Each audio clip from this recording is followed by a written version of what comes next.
হচ্ছে তুমি আরেকজনের সাথে কতটা হ্যাবিচুয়েটেড হতে পারছো জীবনে থেকে, এটা কিন্তু এটার সবচেয়ে বড় ব্যাপার।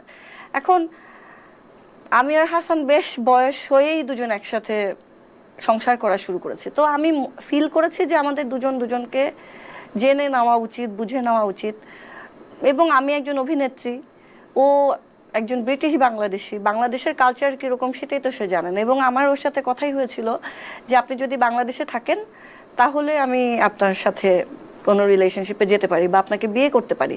তো এই লোকটা এসে বাংলাদেশে থাকতে পারবে নাকি, এটাও তো তার একটু দেখার বিষয়, তাই না? যদি দুদিন পরে সাফোকেটেড হয়ে চলে যায় তখন আমি কি করব?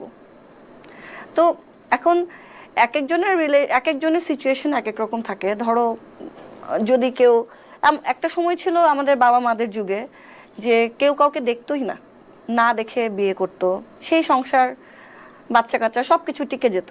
কিন্তু এখন দেখো 2 বছর 3 বছর 5 বছর 10 বছর প্রেম করে বিয়ে করে, তারপরে সংসারটা টিকছে না, কারণ আমরা মেয়েরা অনেক ইন্ডিপেন্ডেন্ট, আমরা আগের জায়গায় নেই। আগের মায়েরা অনেক কিছু সহ্য করেও সেই হাজবেন্ডের সাথে নিজেদের জীবনটা চালিয়ে নিয়ে যেত। তাহলে তো একটা প্রশ্ন চলেই আসে যে ইন্ডিপেন্ডেন্ট মেয়েরা যেহেতু হচ্ছে, তাহলে কি এখন ইন্ডিপেন্ডেন্ট মেয়েদের লিভ টুগেদার করা উচিত?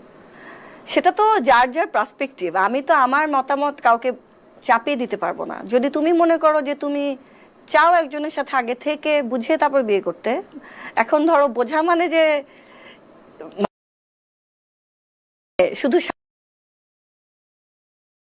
শারীরিক বিষয়টা বোঝা তা তো নয়। বোঝাপড়া থাকলেই সম্ভব, অন্যভাবে কি সম্ভব না? মেবি সম্ভব। আমার মনে হয়েছে যে আমাদের একই ছাদের নিচে থেকে এটাকে বুঝে নিতে হবে, বা আমাদের দুজনের মনে হয়েছে। এটা তো পার্সন টু পার্সন ভ্যারি করে। এই যে যেই মামলাটার কথা তুমি বলছো, যে এখানে বলেছে আমি অন্যদেরকে অনুপ্রাণিত, উকিল নোটিসে, যেটা আমার কাছে আসেনি।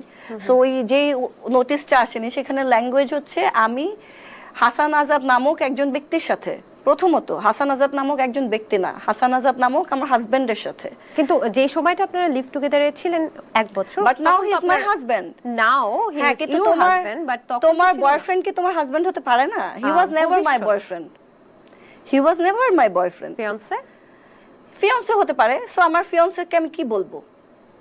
হি ওয়াজ অলওয়েজ মাই পার্টনার, আমরা পার্টনারশিপে ছিলাম from the day one. So পার্টনারশিপে আমাদের একটা লিভিং রিলেশনশিপ ছিল।